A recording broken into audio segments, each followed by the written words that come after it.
स्वागत है आप सभी का आपके अपने ही चैनल मास साहब की पाठशाला में। इस मॉड्यूल में हम देखेंगे मॉड्यूल 9 जो है निष्ठा फलन का बुनियादी संख्यात्मकता। इसके आकलन भाग के जो सभी 40 प्रश्न पूछे जा सकते हैं आपसे वो देखेंगे। हिंदी भाषा के सभी राज्यों के लिए हैं। बुनियादी संख्यात्मकता प्रश्नोत्तरी, वह प्रक्रिया जिसके द्वारा व्यक्तियों के बीच गणितीय प्रतीकों, संकेतों, आरेखों, आलेखों के माध्यम से सूचनाओं का आदान प्रदान किया जाता है के रूप में जाना जाता है। तो क्या है वो प्रक्रिया? भाषा अधिग्रहण, गणितीय भाषा, पहली भाषा सीखना या गणितीय संचार। तो इसका आंसर है गणितीय संचार। संख्याओं का उपयोग किसी वस्तु की स्थिति का वर्णन करने के लिए किया जाता है जब उन्हें एक विशिष्ट क्रम में व्यवस्थित किया जाता है। क्रमवाचक, कार्डिनल, सौंदर्य विषयक नाम के रूप में उपयोग।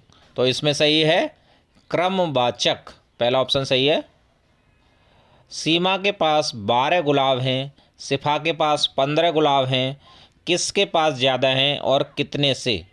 उपरोक्त शब्द समस्या में किस घटाव संदर्भ का प्रयोग किया गया है? पूरक जोड़, समूह से निकालना, तुलना, क्या बचा? तो इसमें तीसरा ऑप्शन सही है तुलना। पूर्वशालीय शिक्षकों को निम्नलिखित में से किससे बचना चाहिए? कक्षा में और घर पर गणितीय सोच को बढ़ावा देने वाली वस्तुओं को शामिल करना, गणितीय अवधारणाओं पर केंद्रित भाषा का प्रयोग करना, बच्चों की रोज़मर्रा की गतिविधियों पर केंद्रित होना, बच्चों की संख्याओं की समझ से पहले संख्याएं लिखने को कहना। तो इसमें चौथा ऑप्शन सही है, बच्चों की संख्याओं की समझ से पहले संख्याएं लिखने को नहीं कहना है। एक संग्रह की कार्डिनैलिटी को तुरंत समझने की क्षमता आमतौर पर बिना गिनती के 4 या 5 से अधिक नहीं को कहा जाता है। संरक्षण, क्रमबद्धता, सुविटाइजेशन या वर्गीकरण। तो इसका तीसरा ऑप्शन सही है सुविटाइजेशन। कितनी बार 4 जोड़ने से 16 प्राप्त होगा? तो 4 को 4 बार जोड़ने से 16 प्राप्त होता है। तो इसमें तीसरा ऑप्शन सही है। निम्नलिखित में से कौन सी मूलभूत संख्यात्मक कौशल को बढ़ाने के लिए एक उपयुक्त शैक्षणिक प्रक्रिया नहीं है? जोड़ तोड़ का उपयोग, गणित में कविताओं, तुकबंदी, कहानियों, पहेलियों का उपयोग करना, घरेलू भाषा में निर्देश, बहुत सारे अभ्यास प्रश्न हल करवाना। तो इसमें फोर्थ ऑप्शन सही है। इसका शैक्षणिक प्रक्रिया नहीं है ये, बहुत सारे अभ्यास प्रश्न हल करवाना। गणना की प्रक्रिया के दौरान विद्यार्थी क्या नहीं कर रहा होता है? तो नंबर के नाम नहीं लिख रहा होता है, क्रम में संख्या नामों को बोलता है, 2 समूहों में वर्गीकृत करता है, एक एक करके वस्तुओं की ओर संकेत करता है। तो इसका दूसरा ऑप्शन सही है। निम्नलिखित में से किसमें एक संघ, एक संगतता शामिल नहीं है? मेल मिलाना, समूहन, अब संग एक मिलाना, जोड़े बनाना। तो इसमें दूसरा ऑप्शन सही है समूहन। सुविटाइजिंग क्या है? वस्तुओं की संख्या को केवल उन्हें देखकर और वास्तव में प्रत्येक वस्तु को गिनने के बिना पहचानने की क्षमता, वस्तुओं के बीच भेदभाव करने की क्षमता, 10 तक की संख्या के नाम बताने की क्षमता या गिनने की क्षमता। इसमें पहला ऑप्शन सही है, वस्तुओं की संख्या को केवल उन्हें देखकर और वास्तव में प्रत्येक वस्तु को गिनने के बिना पहचानने की क्षमता। गुणन सीखने समझने में उपयुक्त क्रम क्या होना चाहिए? जोड़ के संबंध में गुणन का वितरण नियम लागू करना, गुणन का अर्थ समझना, गुणन एल्गोरिथम सीखना, गुणन की भाषा को समझना और प्रयोग करना। ये सबसे पहले गुणन का अर्थ समझना आना चाहिए, फिर गुणन की भाषा को समझना और प्रयोग करना आना चाहिए। तो 2, 4, फिर उसके बाद में जोड़ के संबंध में गुणन का वितरण नियम लागू करना, फिर गुणन एल्गोरिथम समझना। तो इसका क्रम हो जाएगा 2, 4, 1, 3। 2, 4, 1, 3। निम्नलिखित में से कौन संख्या की समझ विकसित करने के लिए एक महत्वपूर्ण कौशल नहीं है?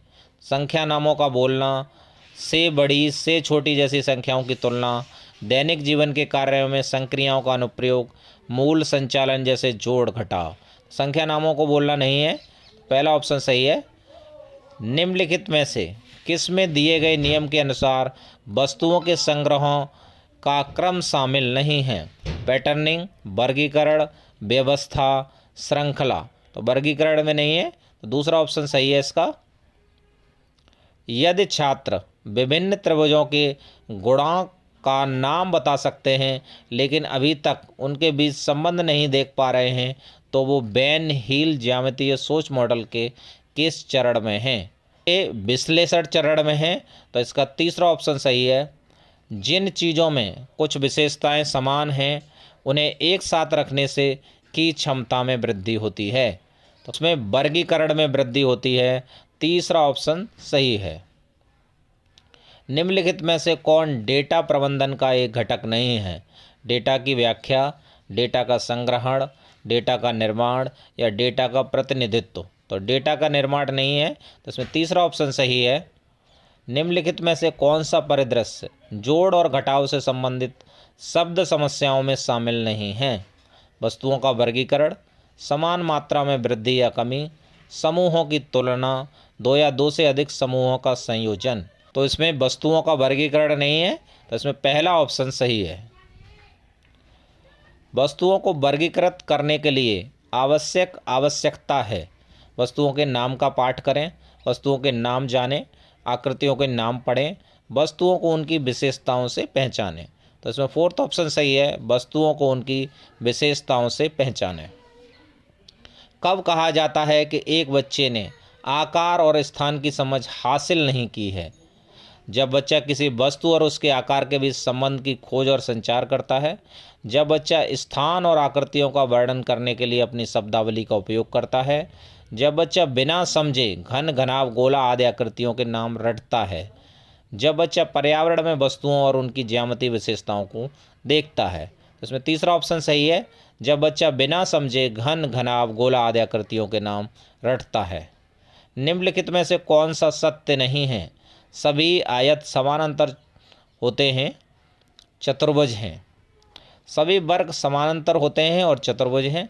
सभी आयत वर्ग होते हैं, सभी वर्ग आयत होते हैं। तो सभी वर्ग आयत तो होते हैं लेकिन सभी आयत वर्ग नहीं होते हैं, तो इसमें तीसरा ऑप्शन सही है। ये आपके 20 क्वेश्चन हो गए। ज़रूरी नहीं है कि आपके ये 20 क्वेश्चन आएंगे, इसको सबमिट करेंगे तो ये स्कोर हो गया है।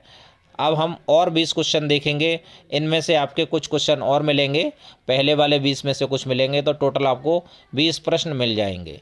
निम्नलिखित में से कौन सा संख्याओं का प्रकार और उपयोगिता नहीं है? नाम के रूप में उपयोग की गई संख्या, गणन संख्या, सौंदर्य संख्या, क्रमसूचक संख्या। सौंदर्य संख्या तीसरा ऑप्शन सही है। प्रारंभिक अवस्था में गणित सीखने के दौरान एक बच्चे से यह अपेक्षा नहीं की जाती है कि स्थान और आकृतियों को समझने के लिए शब्दावली का प्रयोग करें, गणितीय तकनीकों के लिए आवश्यक परंपराओं को जानें, गणितीय रूप से सोचें और तर्क के साथ निर्णय लें, नंबर सेंस से पहला गिनना सीखें। गणितीय तकनीकों के लिए आवश्यक परंपराओं को जानें, इसमें सेकंड ऑप्शन सही है। निम्नलिखित में से कौन एक बच्चे को प्रारंभिक वर्षों में संख्यात्मकता में दक्ष बनाने का उद्देश्य नहीं है?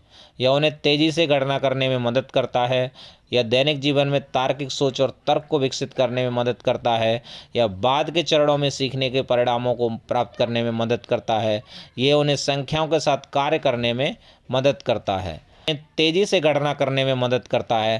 पहला ऑप्शन उद्देश्य नहीं है। संख्याओं को पढ़ाने का सही क्रम क्या है?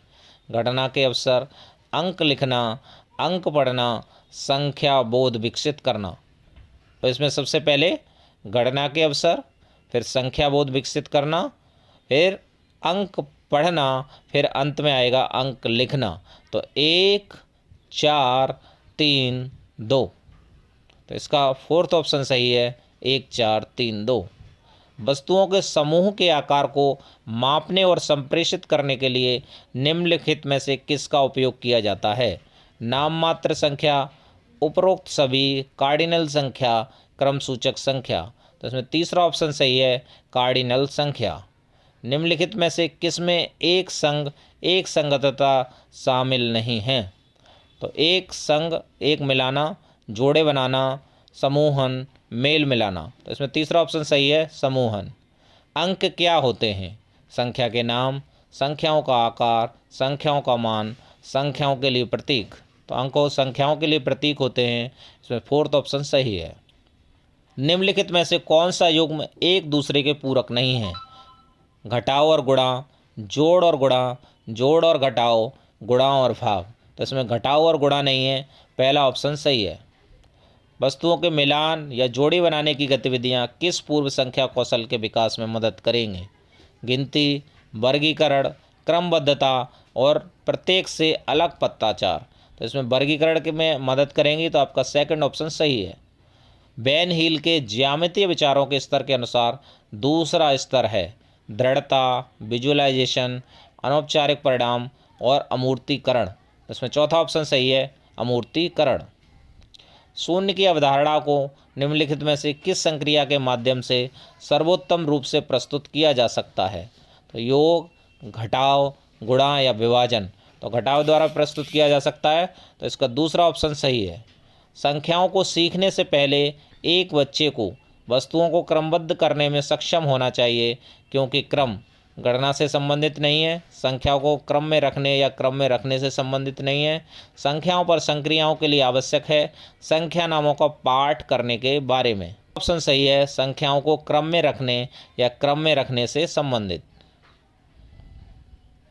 निम्नलिखित में से कौन सा आकलन का उपयुक्त तरीका नहीं है? याद रखने पर आधारित एक परीक्षा, बच्चों के सीखने के स्तर के अनुसार एक व्यक्तिपरक परीक्षा, स्वमूल्यांकन का उपयोग, आकलन के लिए श्रव्य दृश्य उपकरण का प्रयोग। इसमें पहला ऑप्शन आकलन का उपयुक्त तरीका नहीं है, याद रखने पर आधारित एक परीक्षा, पहला ऑप्शन सही है। गणना की प्रक्रिया के दौरान विद्यार्थी क्या नहीं कर रहा होता है? दो समूहों में वर्गीकृत करता है, एक एक करके वस्तुओं की ओर संकेत करता है, क्रम में संख्या नामों को बोलता है, सिर्फ नंबर के नाम नहीं लिख रहा होता है। तो इसका थर्ड ऑप्शन सही है। निम्नलिखित में से कौन गणित अधिगम के आकलन का आयाम नहीं है? संचार, प्रक्रियात्मक ज्ञान, गणित के प्रति स्वभाव, गणितीय तर्क। तो इसमें दूसरा ऑप्शन सही है, प्रक्रियात्मक ज्ञान। निम्नलिखित में से कौन सा पूर्व संख्या कौशल नहीं है? वर्गीकरण, क्रमबद्धता, एक संगतता, अंक जानना। तो अंक जानना नहीं है, इसका फोर्थ ऑप्शन सही है। मापन शिक्षण के लिए निम्नलिखित में से कौन सा उपागम नहीं होना चाहिए? शिक्षक द्वारा माप की मानक इकाइयों और उनके रूपांतरण को सीधे पेश करना, तुलना की भाषा का उपयोग करने के अवसर प्रदान करें, गतिविधियों और अन्य अनुभवों को देना जिसमें माप शामिल है, बच्चों को माप के लिए अपनी इकाइयाँ निकालने दें। तो इसमें पहला ऑप्शन सही है, शिक्षक द्वारा माप की मानक इकाइयों और उनके रूपांतरणों को सीधे पेश करना। निम्नलिखित में से कौन सा गुणन सीखने का सबसे महत्वपूर्ण पहलू है? गुणन को कितनी बार जोड़ने के रूप में समझना, गुणन तथ्यों को याद करना, गुणन एल्गोरिथम सीखना और प्रश्न हल करना, पहाड़ों का स्मरण और उनका पाठ। तो गुणन को कितनी बार जोड़ने के रूप में समझना, पहला ऑप्शन सही है। निम्नलिखित में से कौन सा बुनियादी संख्यात्मकता का घटक नहीं है? पैटर्न्स, गणितीय संचार, संख्या के नाम याद रखना, डेटा संधारण। तो इसमें तीसरा ऑप्शन सही है, संख्या के नाम याद रखना। निम्नलिखित में से कौन एक गणितीय प्रक्रिया नहीं है? दृश्य के रूप में देखना, अनुमान, रटकर याद रखना, स्थानिक समझ। तो इसमें तीसरा ऑप्शन सही है, रटकर याद रखना। एक संगतता की समझ के निर्माण के लिए बच्चों को संख्या निर्देश करने की प्रणाली का अर्थ समझने की आवश्यकता नहीं है। ये आपके देखिए 40 क्वेश्चन हो जाएंगे। जब आप इनको सबमिट करेंगे तो आपका ये स्कोर हो जाएगा। तो आपको ये 40 क्वेश्चन तैयार कर लेने हैं। इन्हीं में से आपके 20 क्वेश्चन आएंगे और आपके 20 आउट ऑफ 20 मार्क्स आएंगे। अगर आपने 70% से कम मार्क्स अर्जित किए तो आपको सर्टिफिकेट नहीं मिलेगा। इसलिए आपको ध्यान से देखना है और इनके ऑप्शंस को भी देखना है, क्योंकि आपके जो आकलन भाग आएगा उसमें भी ऑप्शन ऊपर नीचे होंगे। अगर आप चैनल पर नए हैं तो चैनल को सब्सक्राइब कर लें, जिससे आपको समय पर अपडेट मिलते रहें और बेल आइकन भी दबा लें। धन्यवाद।